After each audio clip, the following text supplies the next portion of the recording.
This is Mars. Of all the planets in the solar system, it is the most like the Earth, and yet the planets are still very different.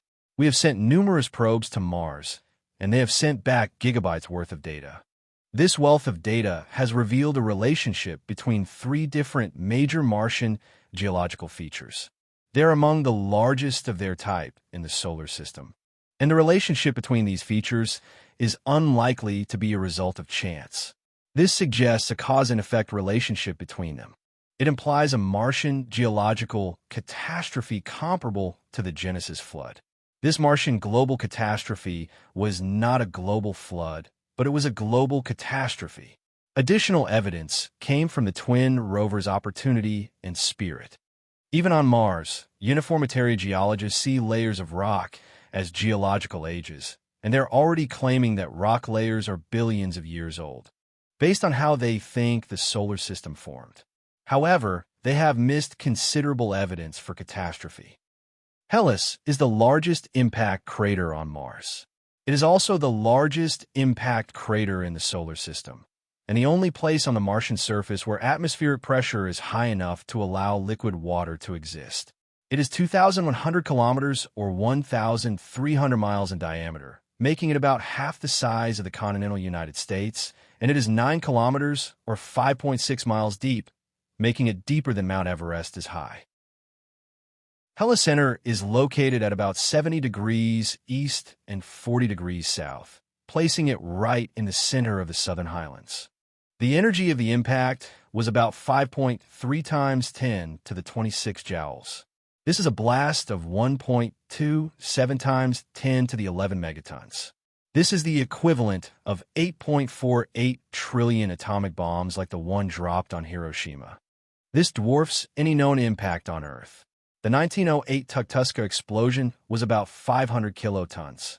The impact that is accredited with killing off the dinosaurs is estimated at about 8 megatons, with a crater 180 kilometers across. The Vegiform Dome, which is Earth's largest known impact crater, is only about 300 kilometers in diameter. Hellas clearly dwarfs any impact experienced on Earth. Coming from the asteroid belt, the impacting velocity would have been about 7 kilometers per second. This results in a mass of 2.2 times 10 to the 19th kilograms.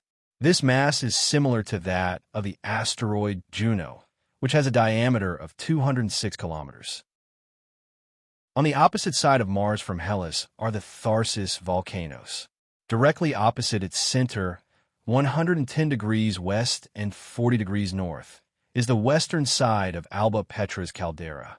Alba Petra is the largest volcano on Mars by surface area. The Tharsis volcanoes include Olympus Mons, the tallest mountain in the solar system. It is 22 kilometers, that is 13.6 miles high, and 600 kilometers or 360 miles across. This makes it about 2.5 times as high as Mount Everest. Valles Marineris, or Mariner Valley, is a vast canyon system that runs along the Martian equator, just east of the Tharsis region. The Tharsis region is where the large volcanoes are. Valles Marineris is 4,000 kilometers, 2,500 miles long, and 7 kilometers, that is 4 miles deep. The Grand Canyon, Arizona, is about 800 kilometers, or 500 miles long, and 1.6 kilometers, or 1 mile deep. Valles Marineris would stretch across the entire continental of the United States. And if you visited Valles Marineris on Mars, and then came back to Earth and visited the Grand Canyon, you'd be thinking, so what? Mars has a very unusual distribution of craters. Its southern highlands are far more cratered than its northern lowlands, and Hellas sits approximately in the middle of it all. Two twin rovers called Spirit and Opportunity landed on Mars in January 2004. Both rovers found that Martian soil is largely volcanic dust. Many of the rocks they have examined are composed of volcanic basalt. When Opportunity landed on Mars on January 24, 2004, the sight it gave us was strange even from Mars. This was largely because hematite spheres covered the entire area. This is evidence of both water and volcanic activity. Hematite is also present in the soil. Furthermore, the rocks are made of uneven layers. This type of layering shows that they were laid down by moving water, providing further evidence of a global catastrophe. The rocks in the area are also oddly eroded. It includes hematite nodules sticking out of the rocks, which are roughly eroded. Here is a rock with hematite nodules sticking out of it on sticks of rock. These patterns indicate erosion by sulfuric acid. Here are more examples of sulfuric acid erosion with hematite spheres. The rocks at Endurance Crater are found in multiple layers, something that is also consistent with them being laid down by moving water. Much of the rock in the area contains sulfates, which are a byproduct of the reaction between sulfuric acid and water. Spirit and Opportunity landed in the Meridiani Planum region of Mars. This area looks like a massive flood zone, with an inlet channel on one end and a splat zone at the other. The Hellas impact would have sent a shock wave around and through the planet. This shock wave would have been focused on the exact opposite side of the planet from the impact. This focusing of the shock wave would have caused cracks in the crust. Such cracking would have resulted in a burst of volcanic activity at this point. If the cracks continued along the area of weakened crust, it would have formed other volcanoes. This is supported by the fact that 4 of the Tharsis volcanoes form a nearly straight line. They are Serranes Thales, Arqueus Mons, Pagmones Mons, and Irissa Mons. Mercury shows that this type of effect can occur. The Chloris Basin is the largest impact crater on Mercury. On the opposite side of the planet from this impact crater is chaotic terrain that resulted from the impact. On Mars, massive amounts of volcanic activity would have occurred, filling the atmosphere with volcanic ash, including large amounts of sulfur. If the volcanic activity were high enough, the ash would increase the atmospheric pressure, allowing liquid water to exist on the surface. Much of that volcanic material would form the volcanic mounds, and the concentration of volcanoes caused a pileup of volcanic ash, forming the Tharsis Plateau. The remainder of the volcanic ash covered the planet, becoming a major component of its soil. Chunks of lava cooled and solidified in flight, becoming rocks. Some of these rocks landed at some distance, cracking on impact. This brings us back to Mars's odd crater distribution and the fact that Hellas is right in the center of it. One possible explanation is that a lot of the craters are secondary impacts from the Hellas impact. This makes a lot of sense given just how big of an impact there was. It is interesting to note that Tharsis covers part of the southern highlands. However, the volcanoes themselves are in a segment that covers the lowlands. Valles Marineris is a large rift valley, suggesting that the crust had been stretched in that area. The cause was most likely the seismic activity associated with the Tharsis volcanoes. The Marineris would have been flooded from the southeast, with the water flowing north into what is an obvious splat zone. While this water could have originated from space, the most likely source of water for this flooding was subterranean. Once flooded, the water would likely have remained as long as the volcanic ash covered the planet.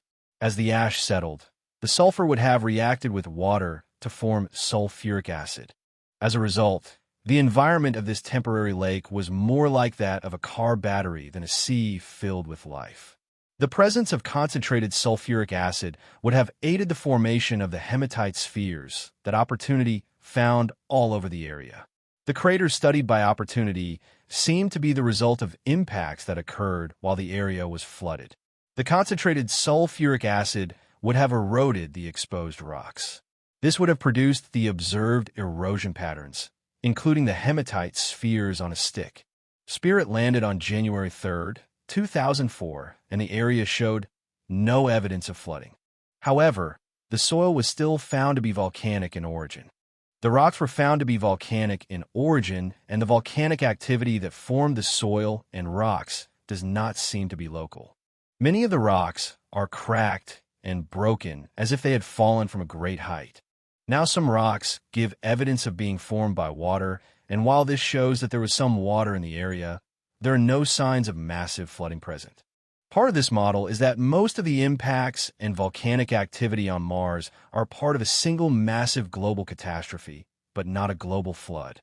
One of the results of these impacts and volcanic activity is that large amounts of dust and volcanic ash would have been thrown into the Martian atmosphere, resulting in a considerable increase in atmospheric pressure. It turns out that there is evidence on Mars for this higher atmospheric pressure. Here is a picture of some bomb slag, which are small bits of rock that actually cause indentations in layers. The results show that the impact velocity of some of these rocks was less than 43 yards per second.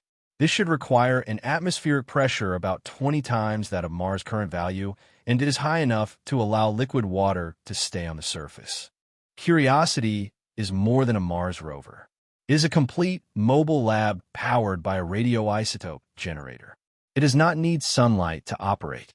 Curiosity landed on Mars in Gale Crater on August 6, 2012. It has shown that Gale Crater was flooded sometime after being formed. The Mars rover Curiosity has found cross-bedding at an area inside Gale Crater called Geological. Not only does this show that water once flowed here, but the direction of that flow as well. It shows that the water that laid down this cross-bedding flowed from Mount Sharp, which is predicted by the catastrophic model of past water at this site. This also provides evidence for eruptions of underground water, answering the one main question about the source of water for the flooding at Meridiani Planum. That is, it shows that the region was most likely flooded from an underground water source.